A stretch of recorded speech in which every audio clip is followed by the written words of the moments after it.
మోడీ సర్కార్ నిధులిచ్చినా వాడుకోలేకపోతున్నది రాష్ట్ర ప్రభుత్వం అన్నటువంటి వార్త కీలకమైంది. సాక్షి హైలైట్ చేసింది నిధుల వినియోగంలో ఘోర వైఫల్యం అంటూ. 2 ఏళ్లలో మురిగిపోయినటువంటిది 10,721 కోట్లు. ఒక 2025-26లోనే 5,321 కోట్లు కోల్పోయింది. కేంద్రం నుంచి భారీ నిధులు ఎట్లాగూ రాబట్టుకోలేకపోతున్నారు, వచ్చి నిధులు వినియోగించుకోవడం కూడా విఫలమవుతున్నారు అన్నటువంటి. నిధులు వాళ్ళు కనుక కేంద్రం వాళ్ళు ఇవ్వబోతే వీళ్ళు ఏడబతుకుతారు కాబట్టి వాళ్ళు నిధులు ఇస్తున్నారు, వీళ్ళు వాడుకుంటున్నారు.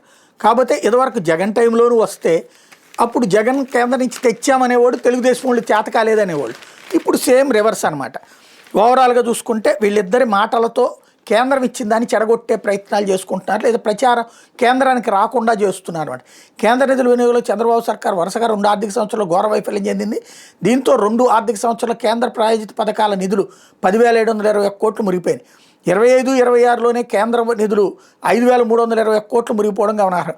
గడిచిన ఆర్థిక సంవత్సరం వివిధ భాగాలకు కేంద్రం 15,096 కోట్లు కేటాయిస్తే అందులో 9,775 కోట్లు మాత్రమే ఖర్చు చేశారు. ఇంత భారీ స్థాయిలో కేంద్ర నిధులు సకాలంలో వేయించకపోవడంతో బాబు సర్కార్ వైఫల్యంపై సర్వత్రా విమర్శలు వ్యక్తమవుతున్నాయంటూ సాక్షి రాసుకొచ్చింది.